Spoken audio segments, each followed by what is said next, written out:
Hello, my name is Jeff Ryan, and welcome back to session number 3, Classroom Assessment and Systems, of this 3-part online professional development module. Let's go ahead and begin. First of all, a word about assessment. In this section here today, we're going to be focusing really on the state MSP system scenarios that are part of our Washington State Measurement of Student Progress here. And specifically creating a scenario or some assessment items that are linked to the system that you worked on earlier in this module and that help you get information about where your students are in their understanding of systems. So just to distinguish here, this is going to be a review for many of you, but we sort of have in the assessment landscape, we have formative assessments, which in as I define them, this kind of day-by-day, minute-by-minute planned assessment process that teachers use with students to provide information on progress. Now, the information is useful for the teachers so they can adjust instruction, and then also students so they can adjust learning tactics. And really the purpose of that is to provide the feedback. And so teachers can provide a proper feedback, if you will, to help support the student learning, as opposed to summative assessment, which is really about reporting a grade. Now, when we think about our state measurement of student progress, our science, that is really a high-stakes, summative kind of an assessment. And typically, I would advocate that formative assessments, and the research bears this out, are the ones that are going to really support student learning. Although we're focusing on the state MSP and specifically understanding system scenarios, the work that you do in this section can obviously be used. The assessments you create, the items you create, can be used to serve either purpose here, summative or formative, depending on your needs. So let me go over what you need in order to get ready for this. First, you're going to need a copy of the Science MSP Test and Item Specifications. There's grade 5, there's grade 8, and there's also the biology end of course test and item specs, which isn't shown here in this image. You're also going to need the appropriate assessment template, which you can find on this webpage. Actually, all these links you can find on this webpage. This here is showing already filled in one, but the templates really are just shells, if you will, that you can fill in. Blank electronic shells that you can use your computer, or actually you can fill them out by hand as well. It's best if you have a computer to work on to create these. And then also, this is a scenario and item writing checklist. This form here will help you when you start to write the particular items and your scenario to kind of get the formatting down. This is sort of the rules, if you will, for how to create that. Okay, and then in addition to that, you're going to need the completed systems thinking framework that you did earlier in session 2, because it's really that systems thinking framework that you filled out. And if you haven't, this would be a time when you stop and fill one out. This is what the document looks like. This is the rubber band car system example there. That's really going to help provide a nice scaffold for you writing these assessment items. Also, completed energy transfer diagrams, because those are also going to support you in thinking about and writing your assessments for this particular section. Okay, now just a little primer here, if you will, on the test and item specifications. And I'm gonna focus in on the 5th grade one here. Let me just go ahead and leave this, go over to my other desktop and open up that. So this is the test and item specifications, current one for grade 5 here in Washington State. And what I'd like to show you is, first of all, I'd like to overview. If you haven't been into this document before, you might want to pause this video right now and give it a quick look over. But what I'm going to do is I'm going to focus you on what I think are the real important aspects of this with respect to what we're going to be doing today. So the first thing is we're going to move over here to a description of the system's scenarios. And this begins on page number 8 here in the 5th grade one. And this goes over really the guidelines for what you would see, what your student would see when they encounter a system scenario in the Washington State's measurement of student progress. The way it's set up here, you're always going to have the system. In this case, the system is a tree here. You're going to have it identified, and then there's going to be a short little introductory paragraph, or a sentence or two really, that really defines that system. And as well as an illustration. There'll always be an illustration, and if needed, you'll have a blowout here of some more specifics of that particular system. And the diagram here, in this case, as it mentions down here, is labeled always, because that's what we want students to do. So this is kind of the introduction to the system scenario. Okay. Now that I'm showing you that because as we go to write our own, you're going to need to set yours up the same way. Let me go back to my PowerPoint. Okay. All right. So as I just overviewed for you, this is the same page, a smaller version of it. But in 5th grade here, you can see that we're using the term systems, subsystems, inputs, and outputs. This is kind of the vocabulary, the systems speak, if you will. These are the words that your students should be hearing you talk about when you're describing systems in your classroom. And then here are some of the stems, if you will, kind of for what we might see assessment items asking the students to do. For instance, identify systems and subsystems in this particular tree example here. Describe the inputs and the outputs. Predict how inputs affect the outputs. And then predict the effect of a defective subsystem. In other words, if something is changed or removed or not working correctly. Okay, this is the next part of the test and item specifications that I would like to focus you in on. As we referred to in the last slide, some connection to identify, describe, as we were talking about that 5th grade, that was the Douglas fir system. And this is specifically the test and item specs for systems. This is from the 5th grade test and item specifications, and this basically overviews the stimulus and STEM rules.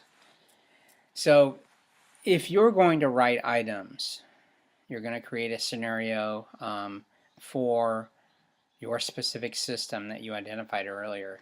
It is from this page that you will get the stems from which you can begin to write the items. So the first thing to do, of course, is for you to create the beginning of the scenario for your assessment item. And let me show you an example right here. This is one that we worked up here at Olympic ESD. This is on the terrestrial environment. This is an elementary system scenario. And it's actually written for the FOSS Environments Kit.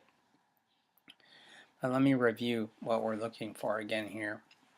So this is the name of the system here, a description, 2-sentence description of the system, and then an illustration.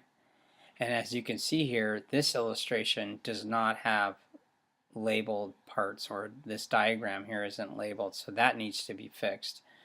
But it is from this particular scenario description then that you would write the assessment items here. And you can see here's one. Which of the following is a subsystem of this terrarium system?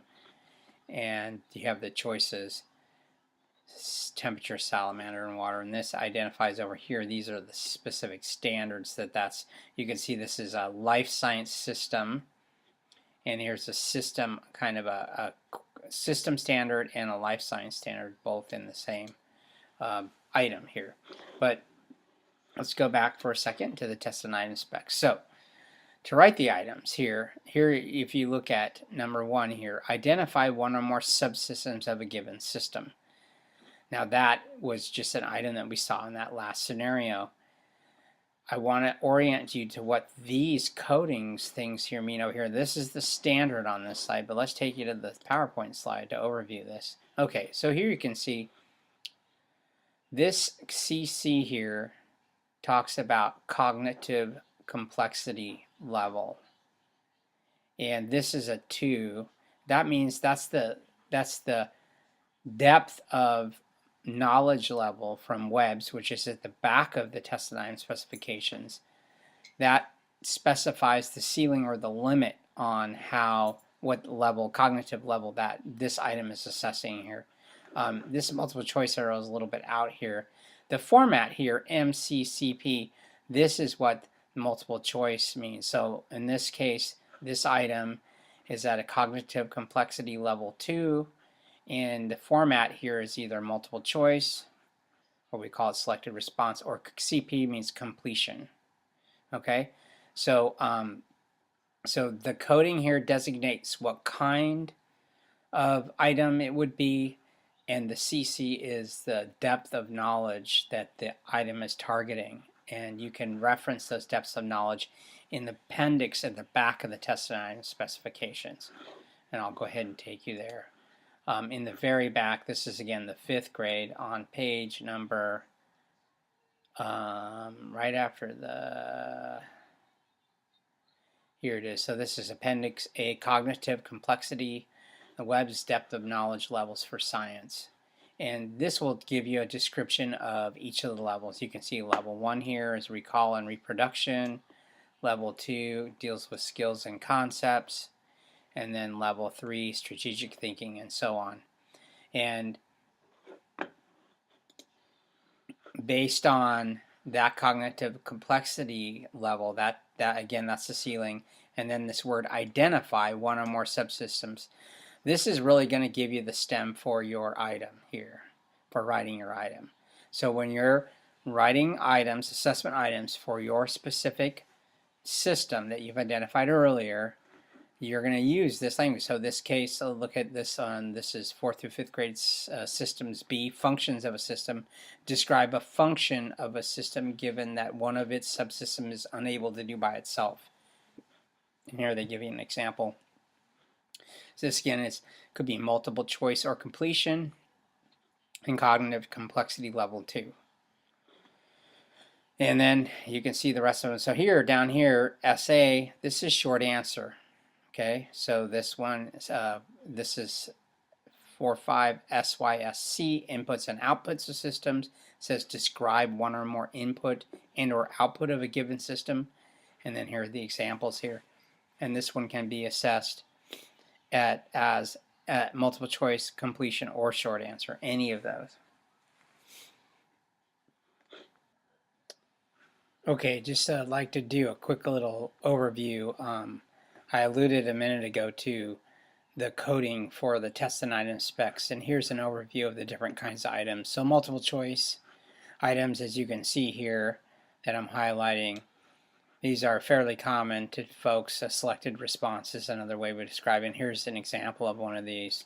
And you can refer to, whoops, I don't have it up here, but we have that sheet that I was showing you earlier, which is the guidelines, which gives you a little bit more instruction on how to write the items. So anyway, and here is an example of a completion item. CP is the coding before, and it's basically they're writing their answer in the box here. And then the last one is this is a short answer. So this is a typical short answer format. Simon asks his friends for ideas to help the compost pile decompose. They had these suggestions: turn and mix. Okay, describe how 2 of these suggestions will help the plant's waste compost and the help plant waste decompose in the compost pile. And then it asks for the different things. So first suggestion, second suggestion. So this is a short answer. And these, by the way, are definitely where students struggle the most. At least that's what I've heard with respect to the data reviews that they do. students typically don't do so well in these short answers.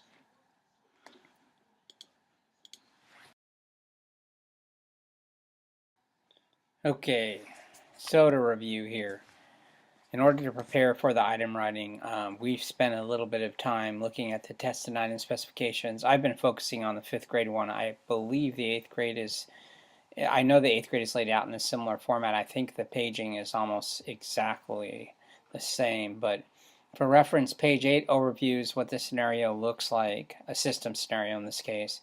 Page 23 is the specific test and item spec for systems items in as they would appear in the 5th grade science assessment. There's a template that I showed you that's available on this website. I showed you also a completed one, and we have a few other examples there for you to look at. You're going to need to hunt for a system diagram if you choose to create a whole scenario. So a whole scenario being the overview page with the image of your system, the diagram of your system, and also the items that go along with that. Also, the scenario writing guidelines handout, which I overviewed at the beginning, is also helpful to have for writing your guidelines. Just to emphasize, you do not need to write an entire scenario during this exercise here. In fact, that's quite a time-consuming task. It does help students get familiar with the format that they're going to experience, whether you have whatever grade level you have. So it's helpful, and especially if it's aligned to your instructional materials, that's really the key here. But just as a point, 1 or 2 well-written multiple choice or completion or short answer items can provide you great data. If you use the tested item specs and the depth of knowledge levels, and you try to create a couple of well-crafted items that are related to your system that you created earlier, that can really provide you with great data and to assess where your students are in their understanding of systems. And also, again, it's the idea here is that it's directly aligned to the standards, so that your instruction and your assessment is closely aligned to the standard. That's really the big goal here.